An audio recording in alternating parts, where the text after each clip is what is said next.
All right. Good afternoon, everyone. Thanks for joining me for this week's investor breakdown minute. So just a heads up, if you guys are watching this online on social media, I've already blasted this out to the investors that I'm working with. Okay. So if you want to be on that investor, like on the front end, a cutting edge of information and knowledge, please just send me a message, say, hey, keep me up to date on investment stuff. Basically what I do is I do this breakdown. I send it out to all my investors who are actively looking. So if you're actively looking, that's who we want on that list. And then they get first dibs on it. And then I blast it out to, my larger sphere just to see if there's anyone out there, if this is of interest to you. So where we want you though is on that inner sphere of actively listening and receiving information. So, all right, you guys, I got 5 homes I'm going to pull up here. We're going to walk through some of them. But what I also want to do is just show you guys how you can do your own breakdown, okay? Because I'm looking at a specific area, primarily Washington County in Oregon, but you guys could be looking, elsewhere, and I'm, not doing a breakdown of every single home that I think is a potential good investment because we just don't have time for that. So, what I want to show is a cool resource. It's called apartmentlist.com. It's a great spot for searching for just properties, but also for doing research. So you can, see who's moving to a particular area, what their inbound and outbound searches are. So you can see that the majority of people move into Oregon, at least the date. I had this with a different date. This looks like in 2020, so it's a little bit old at this point, but you can see who, where just migration, paths are happening and things like that. It's also where a lot of my searches you're going to see are for 4 bedrooms. Okay, the reason I do that is I'm a data nerd. So I actually pulled all the data for all the communities around here. Basically, the communities with high appreciation rates. Okay, so this is kind of a year over year trend. So I work a lot in Hillsborough, which experience 21, 22%. Beaverton a lot. These are just homes in this areas that I'm looking at. Now, don't get it twisted because you see Lake Oswego, they say, oh, they've only experienced, say 12% appreciation in rental rates. That's true, but actually, let me get back. There's another neat slide if you want to look at how much, how much are rents in these particular areas, which is another good question. It's one thing to know how much they appreciate it, but how much are they overall? So this one right here will show you Lake Oswego maybe only went up 10%, but it's also the highest of all these other ones, okay, for a 3-bedroom. Now, when I say I'm looking for 4 bedrooms, the reason for that is look at the difference between a 3-bedroom in Lake Oswego for $2,500 a month to a 4-bedroom. That's $4,100. And again, these are averages, and there's other variables playing in the play here. But same thing in Hillsborough. You got a $400. Look at Beaverton. Beaverton is almost $1,000 difference. So that's why I really like to look for 4 bedrooms or a 3-bedroom that has a secondary room an extra room that might be considered, a bedroom. So I like that because when we're looking at bang for buck, I want you guys to get the most bang for your buck from investment properties. So most of these properties here, I think all of them are pretty much 4 bedrooms. All right, so if this is your first time looking at this presentation, know that all the elements on any one of these slides you can click on, pull up pictures and information on it. My favorite slide, people are probably tired of me saying this, is this one right here, the side-by-side comparison, because it's a really succinct way of seeing all the properties just next to each other, and things just jump out at you. For the most part, I've already kind of weeded out some of the properties I don't think are good deals, but this will, the more you're looking at, you'll start to see different patterns. Like this one right here, you can see it's 2,300 square feet. The asking price is $565, which is one on the lower side. And so you can tell that the price per square foot of this home is a good deal at $245. Okay, if you scroll over a little bit more, $245 all the way up to $318. Okay, so it's just a nice slide to be looking at to see that information next to each other. Also, we'll show things like HOAs and other factors. The other variable I wanted to show, or tool that I use a lot, is Redfin and Zillow. Okay, so I'm not hating on any of these other brokerage sites or anything like that. They have a great user interface, which I really like. and they have different pieces of information. I haven't been able to find, unfortunately, one single sole source of information. Like even like I use Redfin when I'm doing a payment calculator. Okay, they have a really great payment calculator. I like that they remember my selections, but I also like that they're actually pulling real data from that particular property. Oddly enough, when I go to like Zillow, sometimes they're not pulling actual like tax data. I don't know why. It's a part of the MLS listing, but sometimes they just have a like a ratio in there, and sometimes it's way off. So I don't get it. It's a little odd to me. So I like to use Redfin for the rent or for the payment estimator. And then Zillow, I like for things like rent estimates, right? Like this one, it's right here, $2,400 a month, because they are a rental platform as well. So they kind of know what's renting in that area. Okay. So again, just, food for thought. I like it there. Redfin also does have rental estimates. Sometimes I find it's for a zip code though.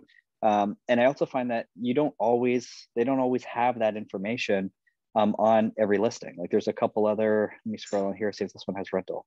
So this one doesn't even have rental information. Sometimes it does, sometimes it doesn't. Don't particular, was that at the bottom? No, it wasn't that, I don't think. So anyway, sometimes it's there, sometimes it's not. So that's why I bounce around. And I do there's other sources like the apartment list, and then there's also Rentometer, which is a subscription service that I do utilize if I need to for a client, if we're not getting what we like from here. So those are the tools. When we're looking at doing analysis, again, there's, 3 main fulcrums that are going to impact what your payment's going to be in the cash flow. Okay, so the first one is obviously going to be the asking price of the home. Okay, the second one is how much money you're putting down, and the third one is your interest rate on the loan. I'm using 4% because a lot of times people watching these are investment properties, and that was the most recent quote I got was 4%. Yes, so depending on how much, if you're looking to put down as least as possible, you could play with this number and say, well, maybe I want to put down 10%. What does that do to my payment, right? That goes up significantly because it's adding mortgage insurance over here. Your loan program might not have mortgage insurance for under 10%, but most, or under 20%, but most do. So anyway, those are some realtor secret tricks of the trade for y'all. So let's get into this. Let's get into looking at these homes. All right, so some of these have popped up before. Okay, so this one right here, I was really big on it literally 2 weeks ago when it first hit the market. Someone snagged it off the market, and now it's in what's called bumpable status, meaning the person who put in an offer is now contingent upon them selling their home in order for them to buy this home. Okay, so that means that if someone out there loved this home, we could put an offer in on it and we can bump that other person out or force them to remove the contingency or back into the deal, okay? Which happens all the time, so you don't have to feel bad. I still really like this home, and we'll do a walkthrough of it, and I'll tell you why. It cash flows really well, it's turnkey ready, and it's just a great rental property with potential for Airbnb. This one over here, I actually walked, there was 2 other properties that were available that sold the same weekend that I did last video. This is a actual model home that's for sale. The initial people that were buying this actually ended up buying another, not upgrading, but there's a bigger unit in there. So they bought that one. So that's why this one just became available again. I think it's going to go pretty quick. It's the last unit in that complex. This house over here, it's actually right by Glencoe High School. It's a great home. It's been on the market a while. They keep putting it says 2. It's been on the market on and off. So there's a story here with it. But it's a real nice big size home. Sorry, I'm sliding all over the place here. It's 4-bedroom. It's close to a high school. And again, from if we're looking at this from an investment perspective, that's going to appeal to some people, especially if you have kids going to that high school. So I look at things like that. From a resale perspective, again, some people may not like it because it's close to a high school. So we want to be aware of that. I think the biggest thing with this particular one is it's right on a busy road over here. So I think that's why it hasn't been snatched up thus far. But again, that's kind of an opportunity because if you're buying it and renting it out, it's less of an issue for someone renting it out, okay? There's a couple other homes we'll get into. This one's a 5-bedroom, which is great. And this one, I have some questions about it. but we'll get into those when we get down there. All right, so I just want to start with this particular property. I still really like this home. This would be my pick of the week. As you go through the property, it's turnkey ready. It's not totally updated, but everything in it is nicely done and is in good condition. So there's no need to do anything in this home. Okay, when you walk in, you have a nice sitting area. It's carpeted. The rest is all hardwood floor. Okay, there's a laundry room right off of the kitchen, or not the kitchen, off of the garage as you come in. This is one of 2 bedrooms on the main floor. It's a very big room. This is looking in that same room, looking back. They took the closet door off. I don't know if you could see, but they were storing some things in here. I think it was more of an art room than anything else. This is what I really love about this home. Okay, so there's 2 bedrooms on the main floor. Okay, so through this door is that room we were just looking at, and this would be the primary bedroom. So you have a decent sized bedroom, you have a full bath, and you have a giant walk-in closet. Okay, also what you have over here is an exterior entry door. So when I look at this from a cash flow or investment perspective, you literally could close off this door here and utilize the other door, and you could Airbnb this room standalone. Okay, you have a full bathroom. I think there's a photo of inside. There's the bathroom. Inside this closet's huge. I honestly would take some of this out and make this your kitchenette.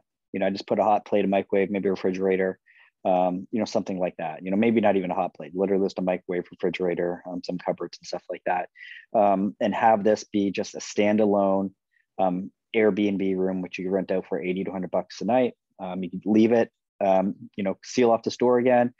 Maybe leave it as a, you know, an ADU, and maybe you're renting out long-term as a studio for, you know, $1,100-$1,200 a month, in addition to whatever you're renting out the rest of the house for. So I really like that for that reason. Okay, continuing through, this is the kitchen. Again, it's in good shape. But I wouldn't say it's been updated, but it doesn't need to be. Everything in there looks great. It presents well. I've been through this house. They're good. You have a kitchen area over here. They converted what probably was a covered patio area into a workout room. All right, so this is going upstairs. I'm going to go through. There's 2 bedrooms, actually 3 bedrooms upstairs. A little bit on the smaller side, this one. I'm going to keep moving because there's one that gives you a better flow. All right, so as you come up the stairs, you have a small bedroom here and a small bedroom here. I wouldn't say you'd want more than a double bed in either of them, or you'd use it as an office space. It'd be, you know, a large office, especially if it's dedicated work from home. Then you have another gigantic living space up here, and you have a full bathroom over here with tub. All right. All right, then you have this bonus area over here. This is a huge room. Like, this would be a great pool room, ping pong. You could leave it as a gigantic bedroom if you wanted to. Arts and craft room, homeschool room, whatever it is. So you have the 2 bedrooms downstairs, the 2 ones I just showed you, and then this one. So almost 5 bedrooms. This probably be a non-conforming bedroom just because there's not a closet. Okay, this is going back into that shared living space.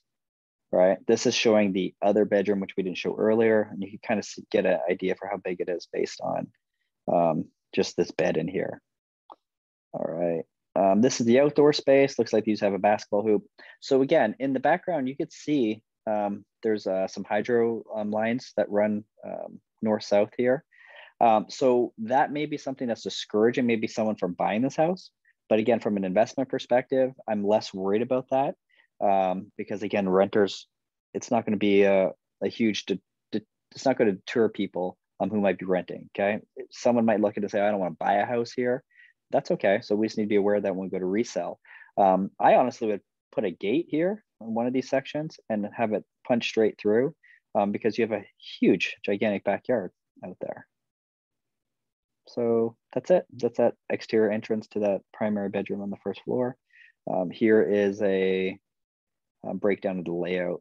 I probably confused you guys up here, but gives you some dimensions and things like that. So yeah, so that's definitely my pick of the week. Let me pull up, I think I have the numbers on that one pulled up and ready. I didn't run numbers on all of these, you guys, just because it was a little time consuming. And I think if there's anything that's of interest to you guys, let me know. And we, you know, I'm happy to, you know, have a conversation. So that particular property, 565, 2,300 square feet, 4 bedrooms. We know it's kind of a 5-bedroom. The annual appreciation, that zip code was almost 20% last year. So if you would have bought this house 1 year ago, you would have only paid 471, and you'd be sitting on a nice $93,000 of appreciation if you bought this and took action a year ago. If we maintain this 20% appreciation rate, and again, it's not a promise or guarantee that we are, but if we did, you'd be looking at just over almost $112,000 appreciation, which is pretty nice. So looking at payment, based on 30%, ignore this. It's actually based at a 4% interest rate. You're talking a payment of almost $22.83. I have somebody who's already walked this, a renter who loves this home and would move in day one once you closed on it, and pay you $2,900 a month. So you're going to cash flow almost $623 immediately on this property, which is great, and why it's my pick of the week. Looking at different payment options, you honestly could make this cash flow with as little as 20% down. Again, as soon as you go below 20%, the issue is it adds in your mortgage insurance. So if you have mortgage insurance, which is anytime it's less than 20%, different loan programs are different, but as a general rule, if it's less than 20%, you have mortgage insurance. But yeah, you could be cash flowing, with as little as $102,000 down on that property. So that's pretty good. Pretty good on that. All right, so I'm gonna kind of go over these other ones kind of quickly. Just you guys can click on them. What I like about this one right here, again, it's a brand new development. It's a fun layout. The 4th bedroom is non-conforming. Let me scroll through here. Nice. It's brand new. Let me back up. What I love about this, it's a brand new home. You have no maintenance for 15 to 20 years. Okay, or very little maintenance. They have a bonus space upstairs. Again, even in the bedrooms, really nice high ceilings, which goes a long way. And they have this great bonus room upstairs. So this is almost like a loft on the 3rd level of the townhome. They have it classified as a bedroom. There isn't a there isn't a door anywhere, so I don't know if it technically does. There is a closet. There is a full bathroom up here. Which is kind of fun as well. So I have some, if you go to my Instagram, I have a video walkthrough of this property, or on my YouTube as well, that you can go and look, and you'll get a better feel of the layout. But I love these areas because literally they're self-contained living places, especially when they have a full bathroom up there. So that's hot and heavy on that one. And that one comes with all appliances as well. So that's why it's a little bit more than the other unit that just sold in there. But it's great. This one we talked a little bit about already. So when I'm looking at these slides or these photos, I'm checking to get an idea of just the condition of the property, the siding, has it been updated? So this one you can tell it has. It's got real nice baseboard and trim, hard surface flooring. The bathroom's been updated and contrasted, like some of the earlier properties we're just looking at where they haven't been updated. So those are things I'm looking for, seeing what's jumping out. Yeah, so that's it. I'm also looking at windows. I'm actually mainly reading the notes behind the scenes to find out the age of the HVAC and the roof, because those are big ticket items. This one, when I was looking at it, what deterred me a little bit was it's going to be a lot of maintenance. This yard is a big yard. It's a lot of maintenance for a renter. Okay, it's also pretty dated throughout. Okay, pretty dated throughout. I'd want to double check the windows and things like that here. But yeah, you can get a feel for the backyard. So I'm not as excited about this one right now. But again, probably it looks turnkey ready. It looks like new carpet. Pretty sure this one, I think I said already, is owned by Zillow. So I think they went through and put in new carpet, which is great when they do that. But not a bad home at all as well. So higher price point, and a little bit smaller per square foot, which is why I have it not as my top pick. So I think this would be the order in which I like these. If you want any more information on any of these, please let me know. Again, my disclaimer is I'm not a tax advisor. I'm not an accountant. I'm not a lawyer. I'm not a financial counselor, anything like that. I'm a real estate agent. So any time I'm talking about, any of those topics, it's really just as a lay person talking to another lay person. So please talk to those professionals. And if you have any questions about these particular properties, please don't hesitate to reach out. If you're looking to buy rental properties in another area, maybe not where I physically serve, also reach out. What we're happy to do is we'll find you an agent in the area where you're working, or where you're living or looking to buy. And what we're doing is we have a program called Agents for Youth. We're actually donating 50% of all that income that we get to youth-based charities or charities of our clients' choosing. So that's pretty cool. So let's go to agentsforyouth.com. Also, if you're watching this on YouTube, please like, subscribe, leave a comment. That helps. And if you're on Instagram or Facebook or any of those other platforms, make sure you're following us if you're not already. We try to put out engaging content on a regular basis. And yeah, just want to be here as a resource. So that's it, you guys. Have a great week. And do not hesitate to reach out with any questions. Take care. Bye.